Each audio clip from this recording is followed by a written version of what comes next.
Hey everyone, Retrovival here, and I'm finally back with the milk. Sorry about that.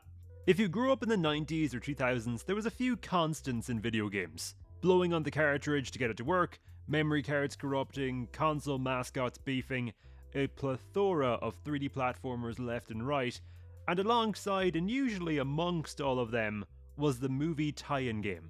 A genre we really don't get to see much of these days.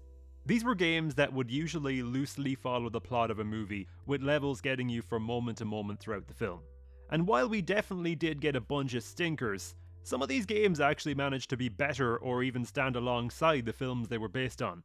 So I went into my PS2, PC and Xbox 360 catalogue and picked out 5 of my favourites from growing up.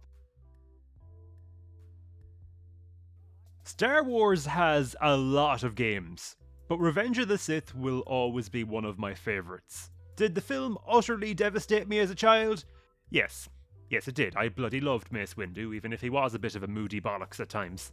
Revenge of the Sith sees you take on the roles of Obi-Wan Kenobi and Anakin Skywalker as you play through the film's story. The game would play scenes directly from the film throughout as cutscenes, and had a really fun combat system, with you being able to use your lightsaber and the Force to slay battle droids, along with deflecting blasters with your saber too. On top of that, the game also featured a versus mode, which was essentially Star Wars Tekken or Soul Calibur. I absolutely loved that addition to the game as a kid, and I put a ton of hours into it. With all these Star Wars re-releases, and especially with the recent release of Episode 1 Power Battles, I'm really hoping that Revenge of the Sith will be playable on modern systems and PC sometime soon. Whenever it does, it is going straight onto my Steam Deck, and I will 100% be getting a physical copy for the Switch.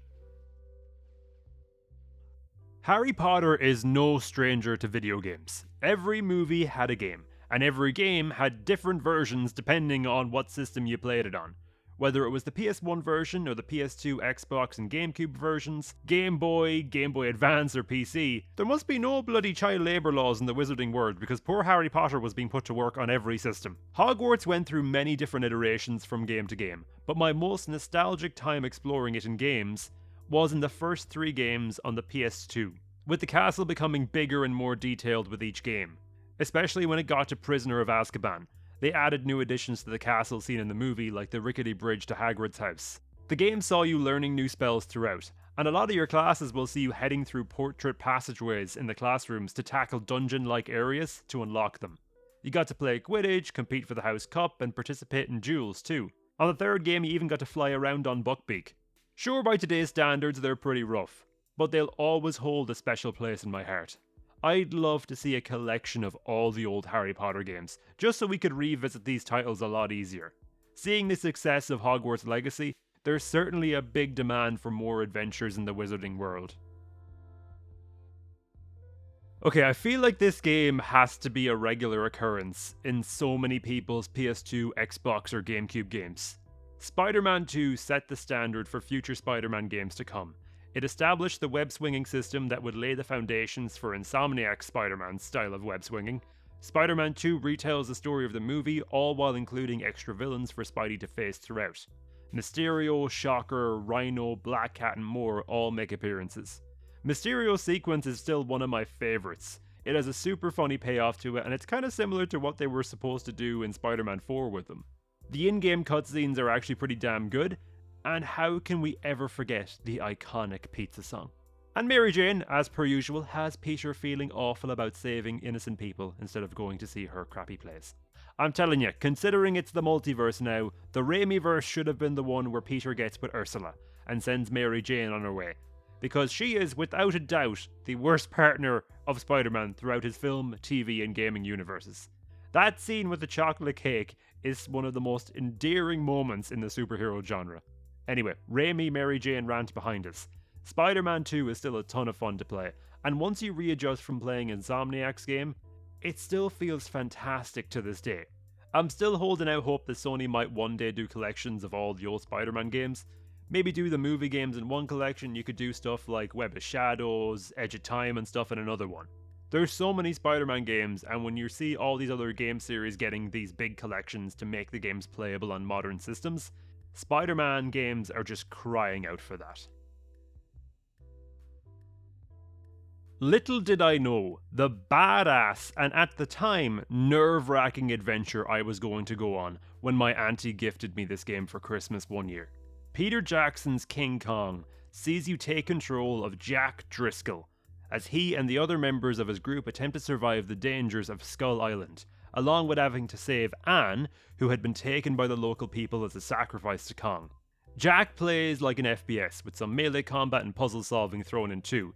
It's pretty detailed as well, allowing you to use fire to fight back against the creatures of Skull Island. Throwing it into long grass will see it quickly spread throughout and take out anything lurking within. The game has a pretty spooky tone to it too, with the music and atmosphere really adding to the vibe of the game. When you're not playing as Jack, you're taking control of the man himself, King Kong, in fun beat-em-up style levels that will see you fighting against the local people and taking on dinosaurs throughout Skull Island. Along with that, you've got some Uncharted and Tomb Raider style climbing sections along cliff faces. The game very loosely adapts the story of the movie. It takes events and kind of remixes them to work within the context of the game. There's some light puzzle elements, and the voice cast is actually the cast of the movie, with the likes of Adrian Brody and Jack Black all reprising their roles from the film. Still shorter than Adrian's Oscar speech though. So earlier in the video I mentioned some games managed to surpass the movies that they were based on. Well, the game that I feel like best describes that is X-Men Origins Wolverine. This game unfortunately still follows the basic story of the film, but it manages to still come out on top despite that, by intertwining it with more comic book style story moments. The gameplay is just super fun hack and slash combat with brutal finishers and special moves, giving us an R-rated Wolverine before the masterpiece that is Logan ever did. There's a bunch of unlockable costumes to unlock throughout the game as well, and Easter eggs to find too, including the hatch from Lost. Like I said before, it retells the story of the movie but includes a ton of moments and characters original to the game, like Wendigo and even a bloody comic accurate Sentinel. Hugh Jackman coming back to voice Wolverine 2 was a massive get for this game as well. Seeing Wolverine in this grittier project was really cool to see at the time. He seemed to really enjoy the project too because he didn't phone it in at all. He put it all into this performance in the game and it shows. Considering how damn good this game was, it's still hard to believe that we haven't gotten a new Wolverine game since. Insomniac have been cooking away at their take on our favourite adamantium wielding Canadian, and if their previous work is anything to judge it by, I think us Wolverine fans are going to be in for a treat. If you've never played X-Men Origins Wolverine, I highly recommend it. And even if you just want to see something cool involving Wolverine, look at the intro cinematic for this game. If that does not sell you on this game, I don't think anything will. The intro cinematic is one of the coolest looking Wolverine things that Marvel has done. Movie tie-in games might mostly be a thing of the past, but I do still really miss them. There's been a ton of movies over the past few years that I've thought while watching that this scene would be great as a level in a game. John Wick mixed with Max Payne, Stranglehold or Sleeping Dog gameplay. Marvel movies loosely retold with like the gameplay of Ultimate Alliance or something. Even the LEGO games have toned it down in recent years, with releases being way more spread out than they were back in the day. When I was a kid, there was like a new LEGO game every year. Sure, the movie tie-in genre had its fair share of stinkers, but if there's potential there, I definitely think we should still get some. We're seeing different takes on the genre now, with the likes of Indiana Jones bringing us an original adventure for the character within that film's existing story. Disney not pulling the trigger on something similar for like a Mandalorian game is still wild to me. A game retelling the story from the series would be really cool, or you could set it beforehand and just show some of Din Djarin's adventures before he met Grogu. If they made a linear Mandalorian game in a COD or Battlefield style campaign, I would not complain at all. If there's a fun story to tell and interesting gameplay, why not? Anyway guys, did you enjoy any of the games I mentioned back in the day, or do you have any of your own that I didn't mention? This is entirely my own personal experience. It's not like a best of in general. So if there's any games that you love that I didn't mention, please let me know in the comment section below. And it doesn't matter what it is, don't be feeling ashamed. I know we all played some weird movie games back in the day. There's Polar Express, Shrek 2, Madagascar, maybe E.T.? Maybe? Let me know in the comment section below. I know it's been a minute since my last upload, and you can thank my health for putting me through it for the last few months. And then my monitor and GPU actually blew up, which didn't help me at all. But I just want to say thank you to everybody who stuck around. It's been a ton of fun revisiting some of these childhood classic games of mine, so I really hope you guys enjoyed watching. Thank you for joining me in this episode, and I will see you in the next one.